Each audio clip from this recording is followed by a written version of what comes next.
Muy buenos días. Le damos la más cordial bienvenida a esta materia, a esta clase respecto a Derecho Administrativo, segundo curso. Esta materia está dirigida a los y a las alumnas del Instituto Nacional de Estudios Superiores de la Administración Pública de la licenciatura en Derecho Burocrático, bajo la premisa de que ya están considerando anteriores materias que ya han cursado, como Administración Pública y Derecho Administrativo primer curso. En esta materia platicaremos sobre el procedimiento administrativo, ¿no? Es muy importante recalcar, señalar que partiendo precisamente del procedimiento administrativo, forma parte de esta rama en la cual la administración pública se vincula con los particulares, quiere decir que forma parte del derecho administrativo. Entendido como el conjunto de normas jurídicas que rigen precisamente la estructura, la organización y el funcionamiento de las diversas áreas, de las diversas autoridades, de las diversas direcciones de la administración pública en cualquier sentido que se quiera entender a ella, en el ámbito federal, en el ámbito local o incluso en el ámbito municipal. Estas relaciones o estas normas es justamente las que se dan, ya sean entre las relaciones entre sí, entre este ente administrativo, o entre las relaciones que se pudieran dar entre la administración pública y los particulares. No solamente, como nos refiere el maestro Jorge Fernández Ruiz sobre las normas, sino también en el caso habla sobre los principios que rigen justamente el derecho administrativo. Partiendo de este concepto respecto a lo que es el derecho administrativo, platicaremos justamente sobre lo que es el procedimiento administrativo. Bien, como todos sabemos, las autoridades administrativas en nuestro país llevan a cabo un sinfín de actividades y muchos de ellos son los terminan en lo que se les conoce como los actos administrativos. Estos actos administrativos devienen muchos de ellos en un procedimiento previo que realizan justamente con los particulares. Y este procedimiento está establecido en una ley, ya sea a nivel federal o a nivel estatal. Como he referido al principio de la clase, esta materia está dirigido a los alumnos del ENESAP, el cual llevan una currícula a nivel federal. Por ende, nuestro sustento legal para impartir esta clase será precisamente la Ley Federal del Procedimiento Administrativo, que es la que rige las funciones de las autoridades federales, sus órganos centrales o desconcentrados, o las paraestatales, con los particulares. Sin embargo, también quiero señalar, y como la clase va dirigido a alumnas y alumnos del capítulo Quintana Roo, o de la delegación en Quintana Roo, también haremos referencia a la normatividad aplicable en nuestro estado. Esto es el Código de Justicia Administrativa para el estado de Quintana Roo. Como lo veremos más adelante, muchas de las disposiciones que se señalan en la Ley Federal del Procedimiento Administrativo están, digamos, de algún modo replicados en nuestro Código de Justicia Administrativa en el ámbito local. Por ende, en obvios de repeticiones, simplemente vamos a señalar la fundamentación que se dan en ambos casos, ¿verdad? Dado que, insisto, el contenido del procedimiento administrativo, digámoslo que en un 95% es exactamente igual. En aquellos casos en los cuales exista una pequeña diferencia entre el contenido a nivel federal y a nivel estatal, lo haré referencia en su momento oportuno. Dicho lo anterior, empezaremos esta primera clase, con el procedimiento administrativo.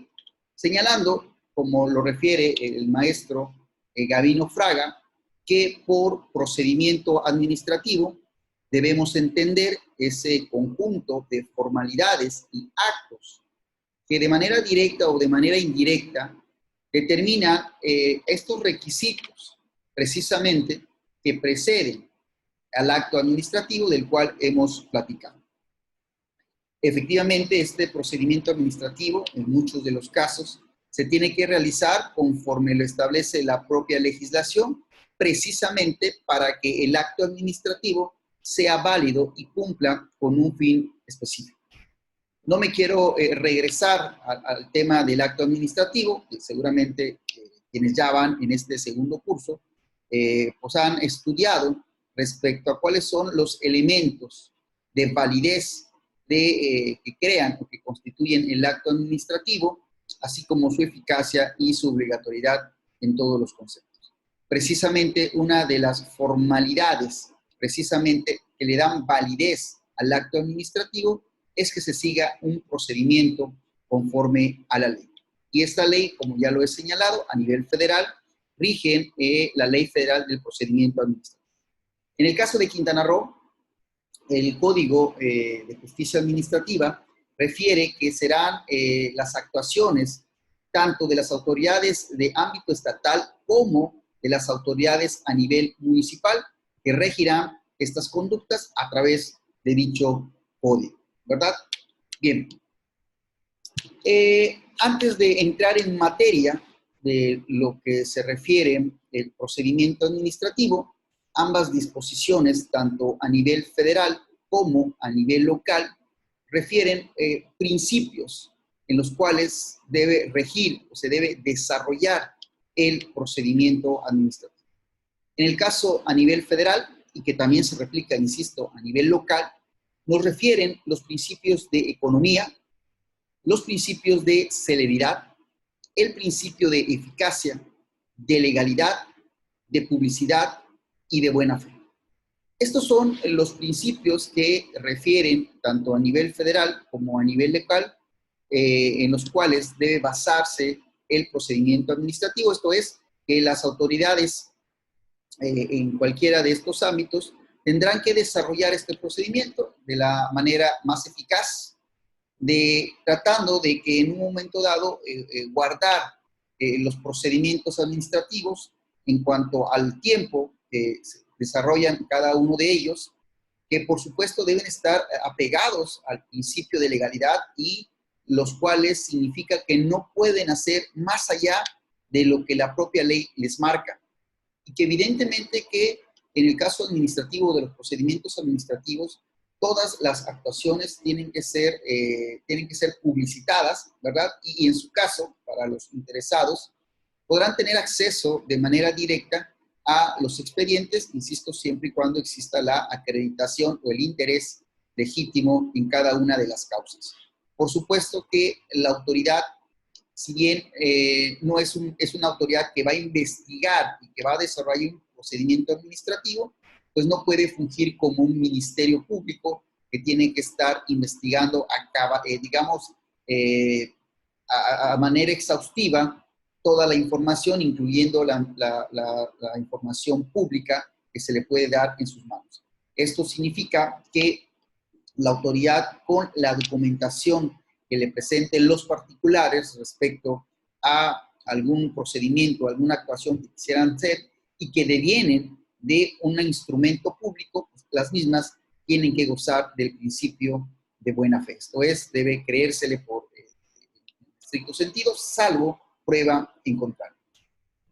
En el estado de Quintana Roo, además de estos principios a los que nos hemos hecho referencia, también señalan dos principios más, que es el principio de transparencia e imparcialidad, que básicamente, aunque a nivel federal no se refieran de manera específica, pues de una u otra manera también deben garantizarse. Esto es, que la actuación de la autoridad sea con total transparencia, pero también gozar de total imparcialidad. ¿Y esto qué significa? Y lo veremos más adelante cuando hablemos, por ejemplo, de los impedimentos legales de los servidores públicos. Ahí es donde se denota precisamente esta imparcialidad respecto a que un servidor público no puede llevar a cabo un procedimiento, no puede desarrollar un procedimiento si existe algún impedimento legal que precisamente le prohíba conocer o desarrollar dicho procedimiento.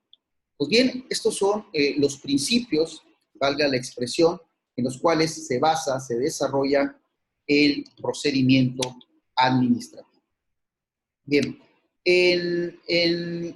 ¿cuáles podrían ser o cuáles son causas, las características que a grosso modo pudiéramos señalar respecto del procedimiento administrativo? En el caso del procedimiento administrativo puede iniciarse de dos maneras, de dos formas. La primera es que sea por oficio. ¿Esto qué significa? Que la autoridad pueda advertir de mutuo propio que se está o que posiblemente exista alguna contravención a la ley y que de manera propia, insisto, de manera oficiosa, pueda iniciar un procedimiento administrativo. Obviamente, recabará o realizará los acuerdos respectivos, las actas respectivas, hará los requerimientos e iniciará el procedimiento. Pero también pudiera generarse un procedimiento administrativo a partir de la solicitud expresa por parte de algún interesado o por parte de un partido. De cualquiera de las formas, el procedimiento debe avanzar, ya sea a petición de parte o de manera oficiosa. El procedimiento administrativo debe avanzar o seguir su cauce de manera normal, de manera natural, conforme a los plazos y términos establecidos en la ley.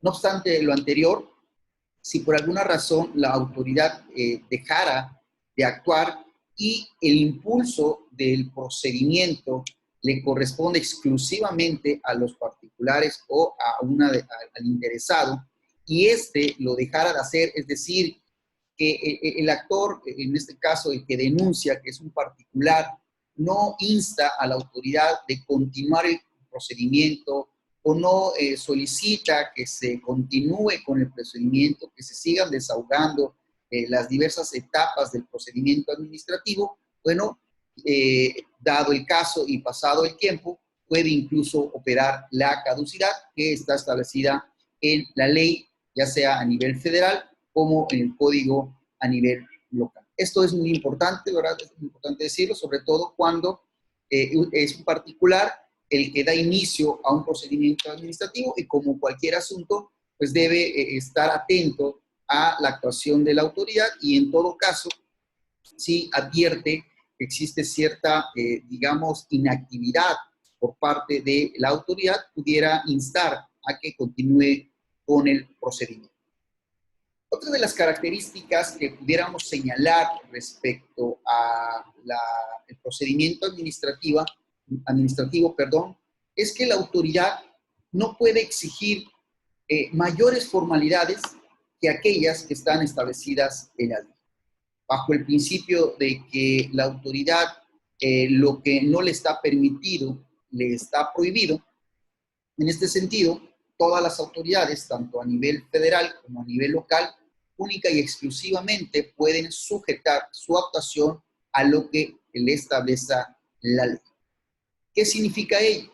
Que en el caso, por ejemplo, concreto, muchas veces la propia ley establece ciertos parámetros o ciertas características en el cual debe sujetar su actuación. Y esto obviamente tiene que preverse en cada uno de los procedimientos administrativos. ¿Ok? Digamos, la propia ley, si ustedes refieren en el artículo 16 de la Ley Federal de la Administración Pública, dice que las autoridades, por ejemplo, no podrán solicitar la comparecencia de los particulares si no está expresamente en la ley.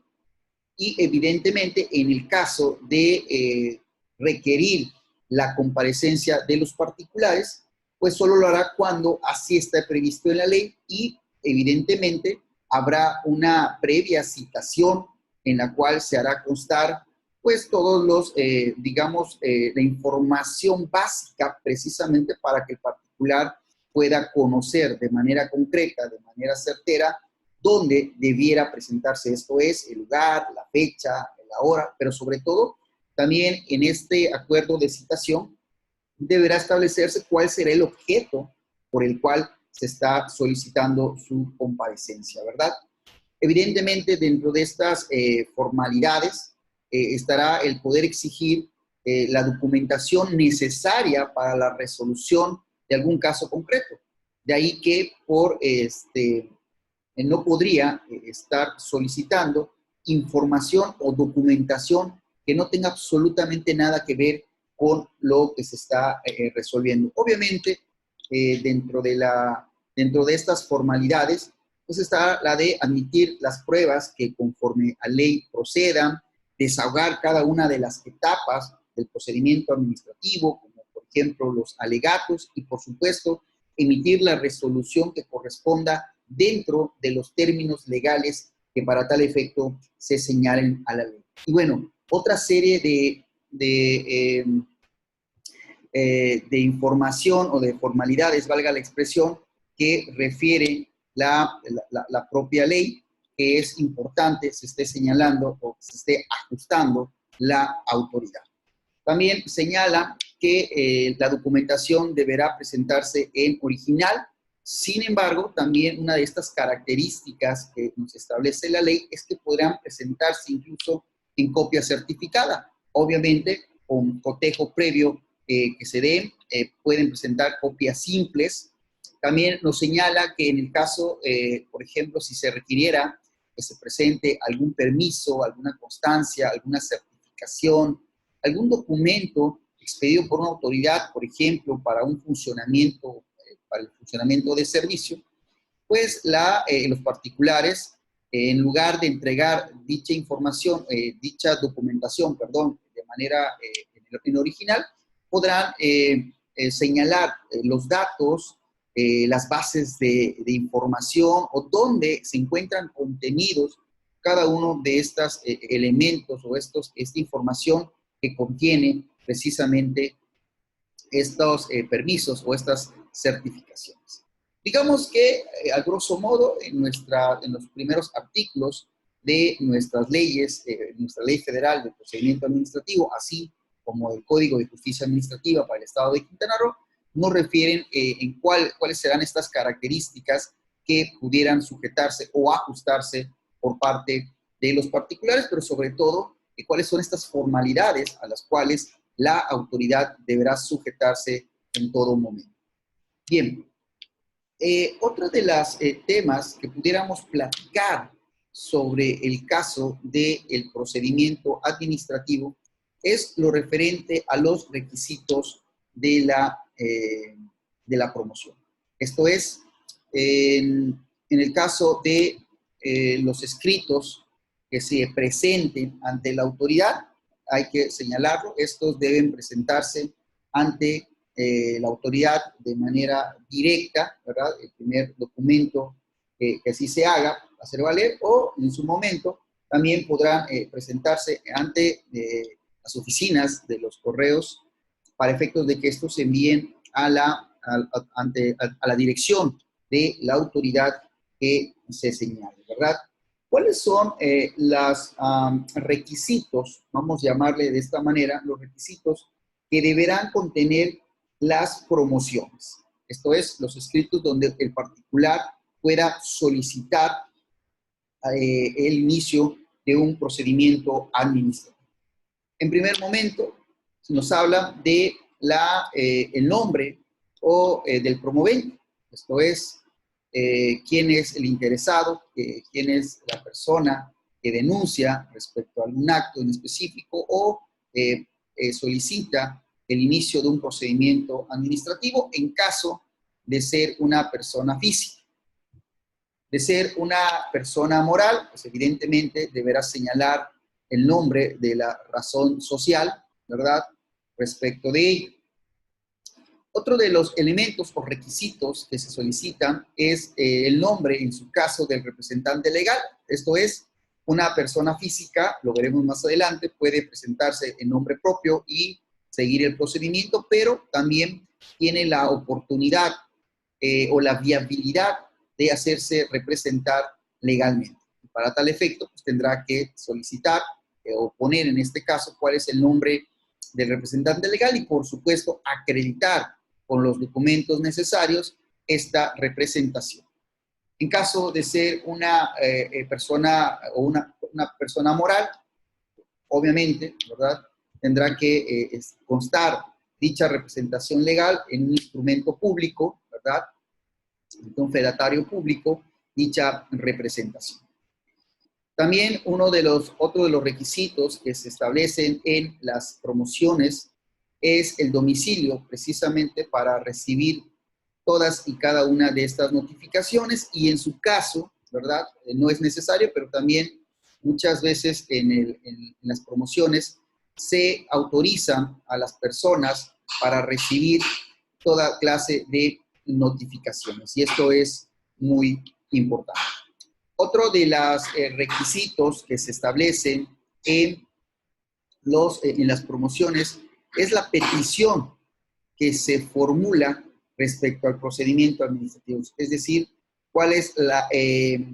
qué es exactamente lo que se pide, lo que se solicita a la autoridad, y que sobre ello va a, digamos, a circunscribirse la resolución final de la autoridad.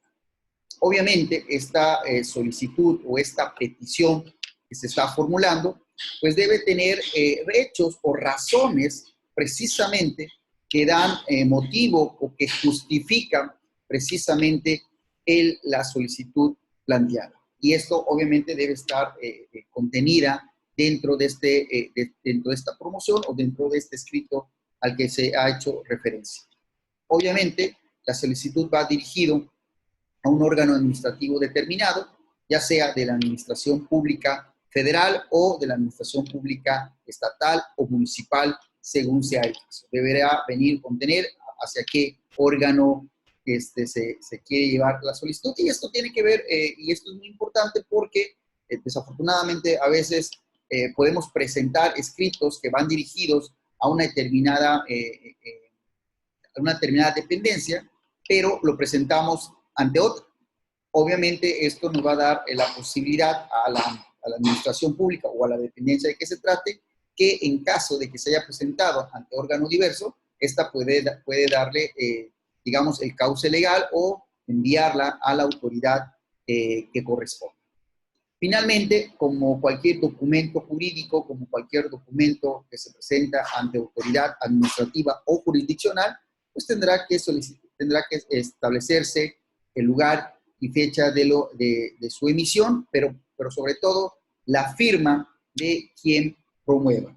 En su caso, también, y de así considerarlo, tendrá que establecerse los anexos, ¿verdad?, que se presentan al respecto. Estos son los requisitos, ¿verdad?, que se deben presentar dentro del escrito original o en el escrito principal de promoción.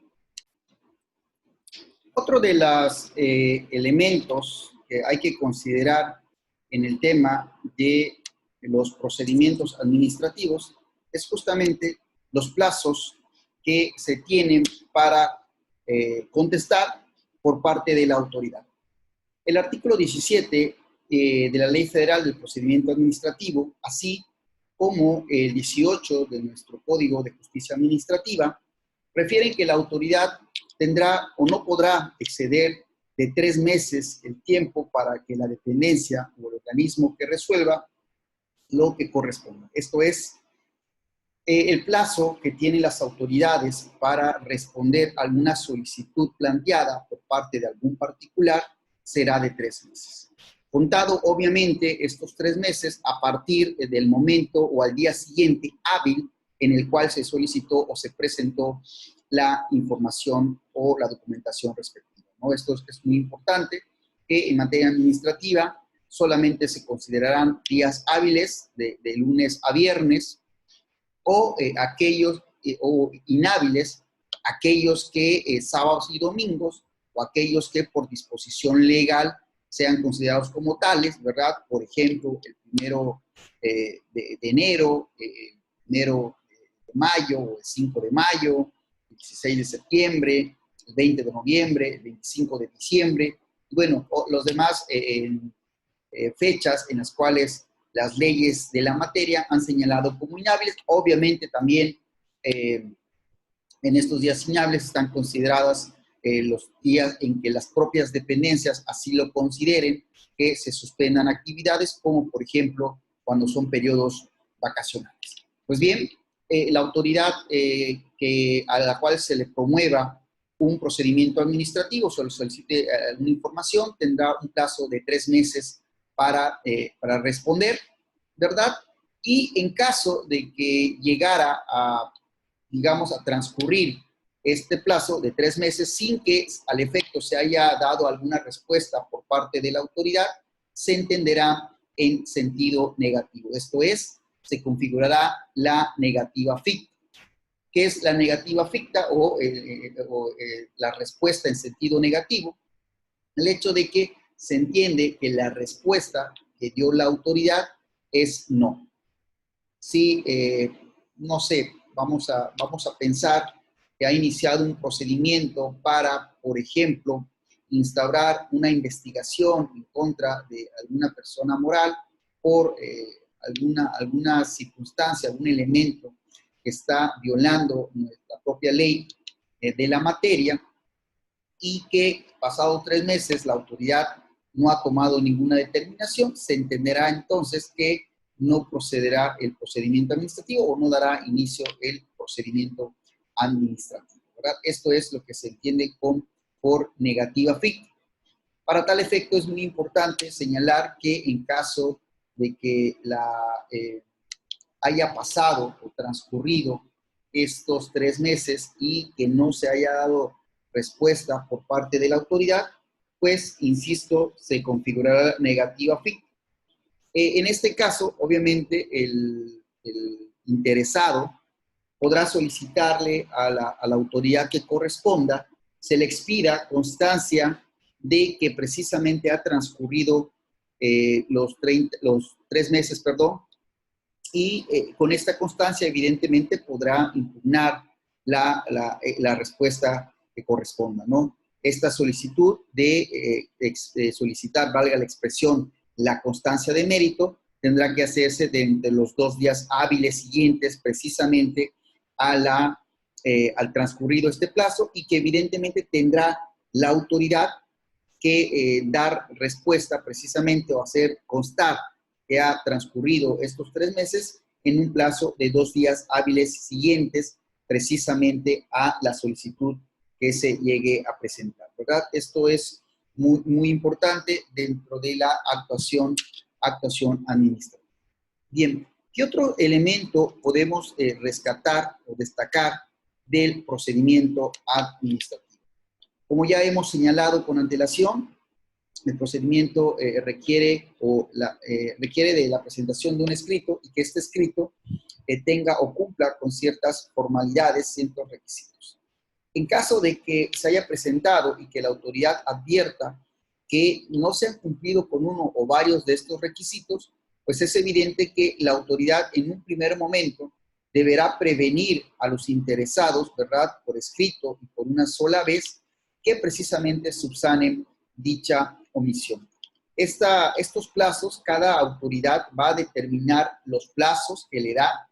Sin embargo, la ley, tanto a nivel federal como el código a nivel local, refieren que este plazo que otorgue la autoridad no podrá ser menor de 5 días hábiles, ¿verdad? Esto es muy importante. ¿Esto qué significa? Que las autoridades podrán otorgarles un plazo de 7 días, de 10 días, de 15 días, de 20 días, qué sé yo, pero nunca podrán darles como plazos precisamente para subsanar 3 días o 1 día o 2 días, puesto que la propia ley refiere que no podrá ser menor de 5 días. Puede ser precisamente los mismos 5 días para prevenir. ¿Qué sucede en caso de que el particular no subsane estos requisitos o que no subsane estos datos que la autoridad ha advertido que deben contener el escrito y que por una u otra razón se ha omitido? Pues dado que no se cumple con con subsanar tales omisiones y transcurrido el plazo que la propia autoridad le ha impuesto, se desechará el trámite que corresponda. Esto es, insisto, la autoridad obviamente tendrá que resolver con los elementos que haya en el expediente, siempre y cuando, obviamente, se cumplan con las formalidades que establece la ley, y la propia ley, insisto, y el código establecen cuáles son los requisitos formales en los cuales debe, de una u otra manera, ser aportados o proporcionados por los particulares. Cuando esto no lo hicieran, pues es evidente que el trámite no puede continuar, que no hay los elementos esenciales para poder resolver, y por ende la autoridad tendrá el derecho y la facultad legal de desechar el trámite que corresponda, ¿no? Esto también es muy importante y que hay que advertirse, ¿verdad?, dentro de la substanciación del procedimiento administrativo, ¿no? Esto es muy importante en cada una de las circunstancias. Bien, ¿de qué otras circunstancias podemos platicar, verdad, en el tema del procedimiento administrativo? Hablábamos en su momento, ¿verdad?, que los escritos pueden ser presentados por personas físicas o personas morales, ¿verdad? En el caso de las personas físicas, pues, obviamente ellos pueden actuar con su propia capacidad de ejercicio por sí mismos, ¿no? Ellos podrán presentar, cualquier persona física tendrá por acreditado su legitimidad a partir de algún interés que le cause lo que se está solicitando, o el interés que tenga sobre un procedimiento que debe iniciarse por la propia autoridad. Sin embargo, también los particulares, como cualquier procedimiento legal, pudiera hacerse representar, ¿verdad?, por algún apoderado o representante legal. Para tal efecto, tendrá que acreditar, valga la expresión, dicha representación, sea a través de un instrumento público o fedatario, por supuesto, o a través de una carta poder en la cual se especifique, ¿verdad?, esta representación, la cual, como cualquier carta poder, tendrá que ser firmada por 2 testigos y ratificada ante la instancia que corresponda, precisamente para que ésta guarde las formalidades que establece la ley.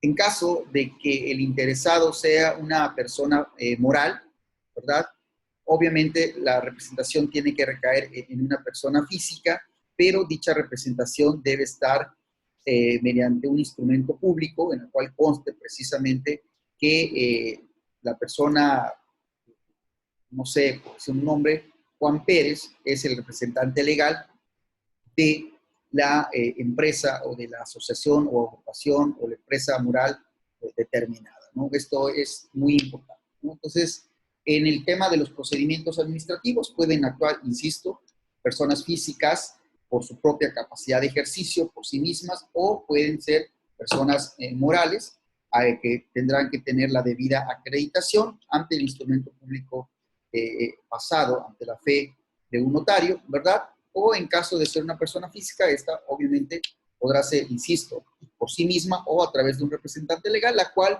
dicha representación puede ser incluso ante un instrumento público, pero también dado la capacidad o la oportunidad que le da la ley, esta representación también pudiera hacerse de manera un poco más sencilla, vamos a llamarlo de algún modo. No necesariamente tiene que ser ante un instrumento público en caso de ser personas físicas, sino puede ser a través de una carta poder con todas las formalidades que establece la ley. Insisto, esto es firmado ante 2 testigos y que tiene que ser ratificado dicha representación. Bien. También algo de los elementos que se deben tomar muy en cuenta al momento de instar un procedimiento administrativo es justamente los impedimentos legales. ¿Qué son los impedimentos legales? Los impedimentos legales son aquellos elementos que por razones obvias el servidor público no puede conocer del asunto. Esto es, que digamos, su imparcialidad de algún u otro modo pudiera ser afectada precisamente porque existe ciertos elementos de interés, ya sea de manera directa o de manera indirecta, sobre el asunto que se le está poniendo a su consideración. Por ello, para privilegiar la total imparcialidad en la resolución del asunto y que la misma se resuelva con total objetividad, es que la propia ley establece cuáles son los impedimentos por los cuales un servidor público no puede conocer de un asunto y que por ende se debe de excusar. En primer término, tenemos el impedimento que se refiere a que exista por parte del funcionario o servidor público un interés, ya sea directo o de manera indirecta, en el asunto. Incluso señala la propia ley que este interés directo e indirecto no solamente pudiera ser sobre el asunto concreto que se le está poniendo a su consideración, sino pudiera ir a algún asunto muy similar que él pudiera estar resolviendo, ¿no? Y que evidentemente este asunto que tiene afinidad con este otro que se le presenta, que de alguna u otra manera, al final del día, en la resolución, pudiera incidir precisamente el propio criterio o el mismo criterio, y esto evidentemente podría generar cierta parcialidad o cierta subjetividad al momento de estar o al momento de resolver. De ahí que se ponga como un impedimento legal para resolver el asunto que se pone a consideración, justamente esta circunstancia, ¿no? Y aquí hay que decirlo, el funcionario público no necesariamente, insisto, tiene que ser de manera directa. Cuando hablamos de manera indirecta, porque a lo mejor forma parte, o sea, el administrador de la sociedad o de la entidad o del organismo interesado, o también tuviera algún litigio pendiente, ¿verdad?, con alguno de los interesados, también es otro de los elementos que impiden precisamente al funcionario público conocer del asunto. Es decir, que tuviera algún interés directo o indirecto en el asunto o en algún otro que tuviera alguna afinidad con el asunto que se pone a su consideración. También es un impedimento legal, no solamente cuando exista o el servidor público tenga por sí mismo algún interés, sino también cuando su cónyuge o sus parientes consanguíneos, ya sea en línea recta, colaterales o afines, según sea el caso, también tuvieran algún interés en la causa. Por tanto, si dentro del asunto que se le está poniendo a su consideración existe algún interés de su cónyuge o de sus parientes consanguíneos, en caso de ser en línea recta, bueno, pues aquí no importa el grado, cualquiera que sea el grado que exista con ello, hay un impedimento legal. Si son parientes consanguíneos colaterales, bueno, será, dice la ley, hasta el 4º grado, o si son parientes por afinidad, pues tendrá hasta el 2º grado. De cualquier forma, si existe un interés por parte de alguna persona muy cercana, de manera consanguínea, ¿verdad?, o de manera por afinidad, pues también existe un impedimento porque se insiste, pudiera generar quizás algún elemento de parcialidad o de subjetividad al momento de estar resolviendo el asunto. También, ¿verdad?, nos dice la ley, si hubiere parentesco de consanguinidad, insisto, hasta el 4º grado, o de afinidad dentro del 2º grado, con cualquiera de los interesados, pero también pudiera haber esta afinidad o este parentesco con los administradores, con los asesores, con los representantes legal o con los mandatarios de estos, de alguna de las partes, ¿no? También, digamos que el impedimento legal no es solamente de manera directa entre el funcionario público y alguna de las partes, sino también va más allá de este parentesco, porque quizás pudiera esta afinidad o parentesco pudiera ser incluso, no directamente con la parte interesada, pero sí con su administrador, con su asesor, con algún representante legal, con algún mandatario, y esto evidentemente lo pondría en estado, insisto, de parcialidad o de subjetividad, ¿no? Ya adelantito hablaremos sobre este tema, ¿no? De cuáles serían los efectos o el efecto directo de no, o más bien de controvertir precisamente estos impedimentos legales. Bien, ¿qué otros impedimentos legales nos refieren la ley? Bueno, pues que exista, así como ya hemos hablado de que exista alguna interés por parte de consanguinidad o de su cónyuge, pues también nos refiere tener o que exista amistad o enemistad pública con, ya sea con el propio interesado o incluso con alguna de las partes a las que hemos señalado, es decir, con sus administradores, sus asesores, representantes legales. Es decir, que haya digamos, una manifiesta amistad, sea pública, esta amistad entre el funcionario público y alguna de las personas a las que hemos hecho alusión, o incluso alguna enemistad también que de manera pública, de manera manifiesta, se haya puesto en relieve y que sea de conocimiento incluso público esta amistad o enemistad, ¿no? Esto también obviamente pudiera generar un impedimento legal. Podemos hablar en estricto sentido de los llamados compadrazgos, ¿verdad? El compadre o la comadre, que no necesariamente puede haber un parentesco de consanguinidad o afinidad, pero evidentemente exista una amistad o alguna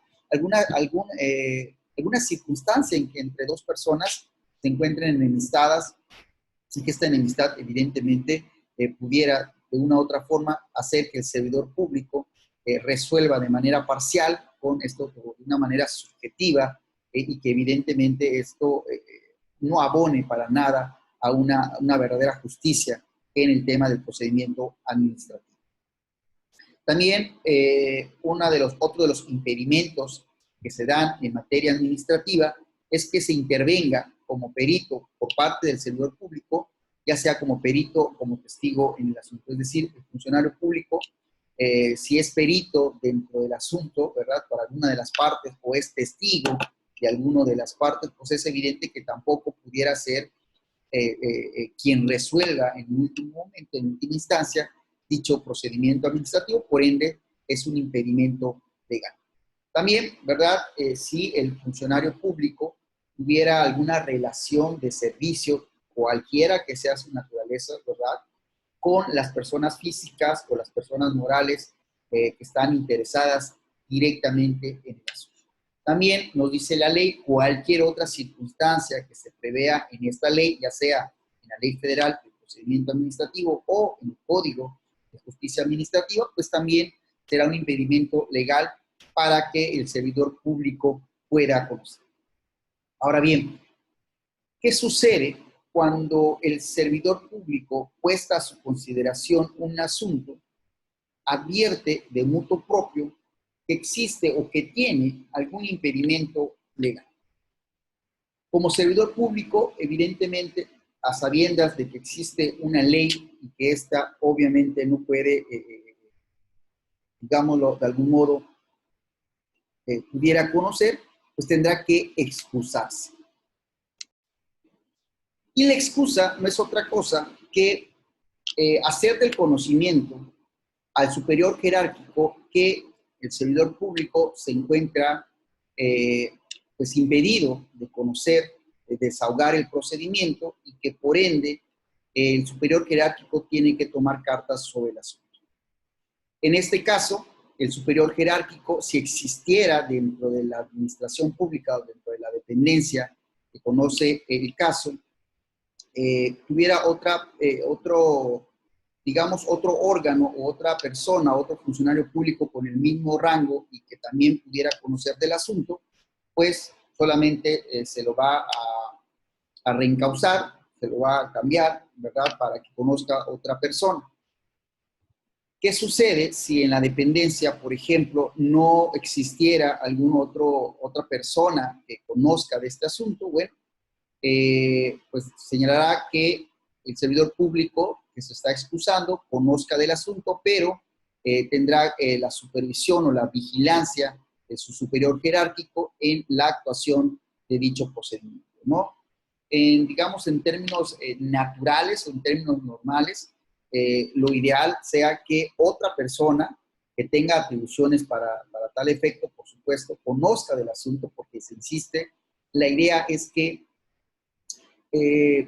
evitar a toda costa cualquier elemento de parcialidad o subjetividad que pudiera darse en algún tema en resolución de un procedimiento administrativo. Pero bueno, la organización de las diversas dependencias pudieran ser de manera distinta, ¿verdad? Entonces, pues bueno, quizás en algunas dependencias no se tengan con mayor capacidad de recursos humanos para efecto de poder darle o transmitirle la resolución a otra persona, entonces tendrá que ser la misma persona que resuelva.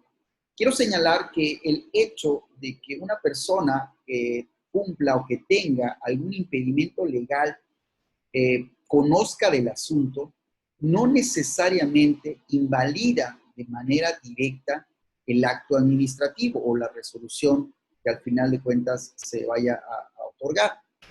Obviamente es susceptible de impugnarse y que la parte afectada pueda argumentar cualquier elemento sobre cierta parcialidad o subjetividad por parte del funcionario o servidor público. Sin embargo, insisto, no necesariamente se tiene que hacer. ¿Esto qué significa? Que si bien una persona que legalmente pudiera estar impedida de conocer, pues bueno, al momento de resolver, resuelva con los elementos que hay en el expediente y que de manera objetiva imponga la resolución que corresponda y en su caso la sanción, pero sin ningún momento poner de relieve o anteponer algún tipo de interés de los cuales aquí ha señalado. Insisto, no necesariamente la actuación de un funcionario público que quien tuviera un impedimento legal pudiera generar de manera automática la invalidez del acto. Sin embargo, lo que sí provoca, si es que no se excusa, por supuesto, es de una responsabilidad administrativa, ¿verdad?